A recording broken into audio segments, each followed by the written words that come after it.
नमस्कार, आपका स्वागत है फटाफट खबरों में। मैं हूं आपके साथ भावना रनौत। आज हम लेकर आए हैं उत्तराखंड के हर छोटे बड़े शहर की सबसे तेज और ताजा खबरें। तो चैनल को सब्सक्राइब कीजिए और वीडियो कहां से देख रहे हैं कमेंट बॉक्स में जरूर बताएं।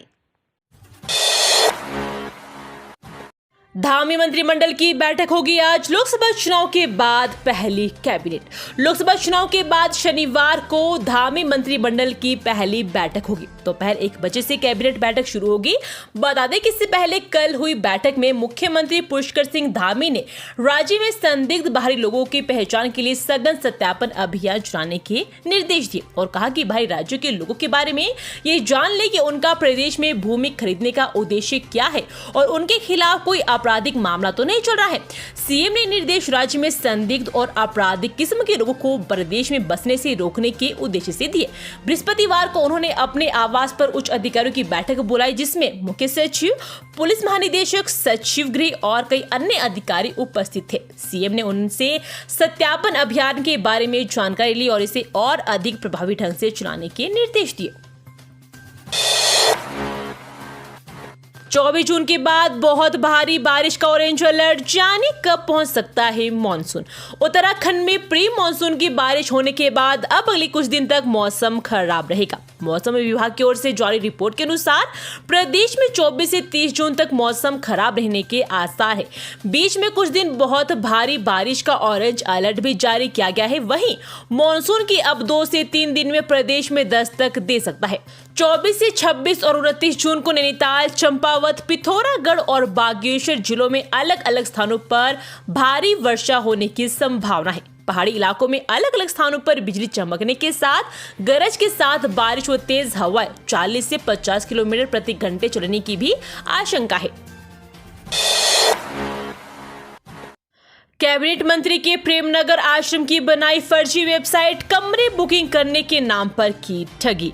कैबिनेट मंत्री सतपाल महाराज के प्रेमनगर आश्रम की फर्जी वेबसाइट बनाकर श्रद्धालुओं से कमरे बुकिंग करने के नाम पर धोखाधड़ी करने का मामला सामने आया है। पुलिस ने तहरीर के आधार पर अज्ञात के खिलाफ धोखाधड़ी का मुकदमा दर्ज कर लिया है।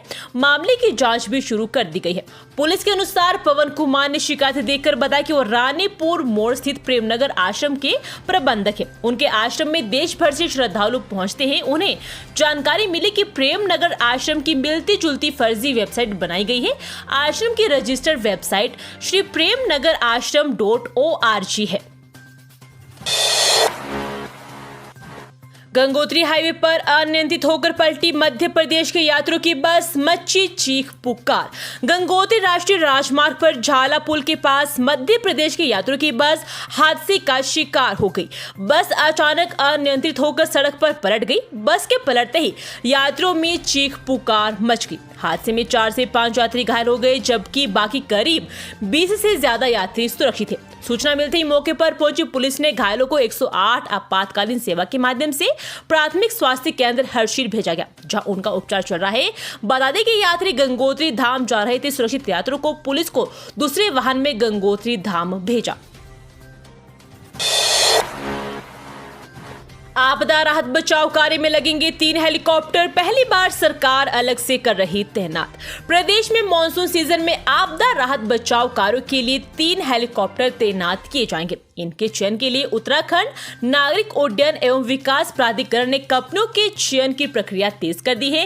पहली बार सरकार राहत बचाव कार्य के लिए हेलीकॉप्टर तैनात करने जा रहे हैं।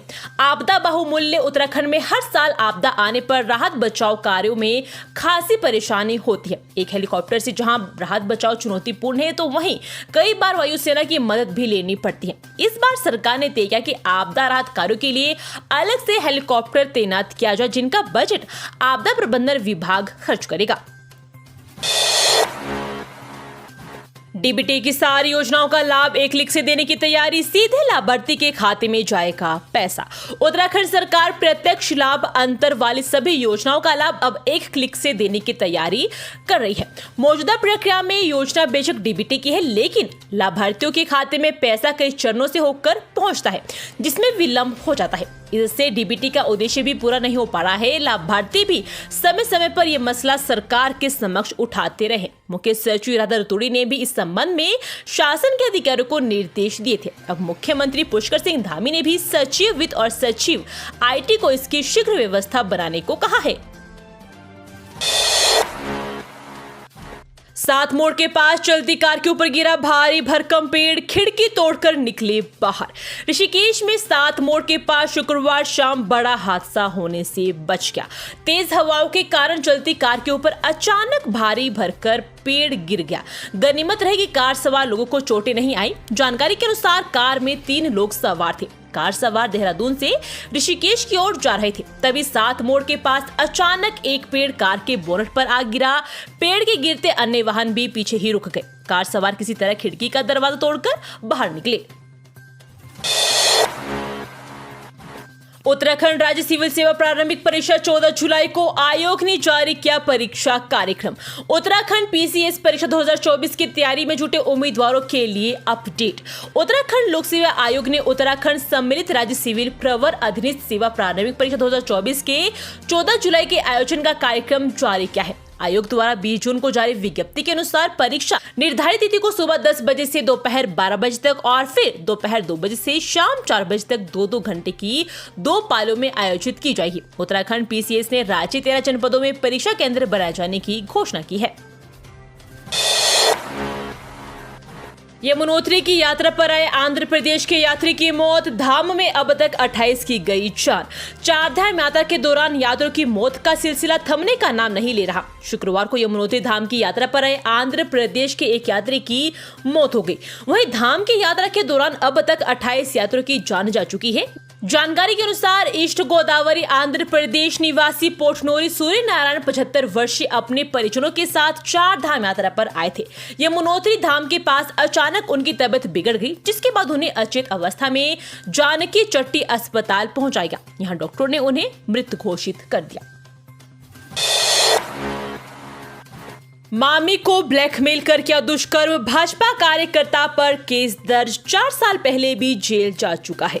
रुद्रपुर ट्रांजिट कैंप थाना क्षेत्र में एक भाजपा कार्यकर्ता पर मुंह बोली मामी का अश्लील वीडियो बनाकर दुष्कर्म करने का मामला सामने आया है। पुलिस ने महिला की तहरीर पर आरोपी पर केस दर्ज किया है। आरोपी पूर्व में भी एक युवती से दुष्कर्म के मामले में जेल जा चुका है और वे ठाकुर नगर वार्ड से पार्षद का चुनाव लड़ने की तैयारी कर रहा है। ट्रांजिट कैंप क्षेत्र निवासी महिला ने पुलिस को दी तहरीर में कहा है कि उसके पति राज मिस्त्री है और वह सिडगुल की एक कंपनी में काम करती है। ठाकुर नगर का रहने वाला सुरेश विश्वास उसे मामी और पति को मामा कहता है। सुरेश का उनके घर आना जाना था। इस दौरान सुरेश ने उसका नहाते हुए वीडियो बना लिया था। वीडियो वायरल करने की धमकी देकर सुरेश उसके साथ 7 साल से कई जगहों पर ले जाकर दुष्कर्म कर रहा है। सुरेश पति और 2 बच्चों को जान से मारने की धमकी देता है। आरोपी ने मासिक धर्म के दौरान भी उसके साथ दुष्कर्म किया था। भारी बारिश के बाद आगरा खाल फाकोट के बीच आया मलबा, वाहनों की लगी लंबी कतार। भारी बारिश के बाद ऋषिकेश गंगोत्री हाईवे पर आगरा खाल और फाकोट के बीच भारी मात्रा में मलबा और पत्थर आ गए। मलबा आने से हाईवे बंद हो गया, जिसके बाद सड़क के दोनों तरफ वाहनों की लंबी लाइनें लग गई।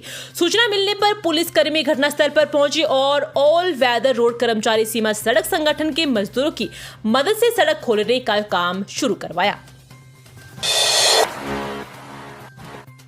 झट से बना लीजिए ऋषिकेश घूमने का प्लान। ये 5 खूबसूरत झरने भर देंगे तन मन में ताजगी। गर्मी के इस मौसम में अगर आप सुकून के साथ तन और मन को ताजगी से भरना चाहते हैं तो उत्तराखंड के ऋषिकेश चले आइए। विश्व भर में योग और गंगा के लिए प्रसिद्ध इस तीर्थ नगरी में झरझर झरते झरनों का फैनिल संसार भी सैलानियों का बाहे फैलाए स्वागत करता है। कई फीट की ऊंचाई से पहाड़ की गोद में गिरती इन जल धाराओं का स्पर्श जहां तन मन को ताजगी से भर देता है, वहीं इनको करीब से देखना रोमांच की अलग ही अनुभूति कराता है। साथ ही इनकी बूंदों से उत्पन्न होने वाला संगीत भी प्रकृति के बीच होने का एहसास कराता है। तीर्थ नगरी में से 5 झरने हैं जहां ग्रीष्म काल में पर्यटकों का तांता लगा रहता है। ये झरने दिल्ली, हरियाणा, पंजाब, चंडीगढ़ व उत्तर प्रदेश ही नहीं विदेश से आने वाले सैलानियों की भी पहली पसंद बन चुके हैं। तो देर किस बात की है, बैग पैक कीजिए और इससे पहले जान लीजिए इन झरनों के बारे में। ये थी आज की फटाफट खबरें। हम मिलेंगे अगले बुलेटिन में, तब तक के लिए धन्यवाद और जय हिंद।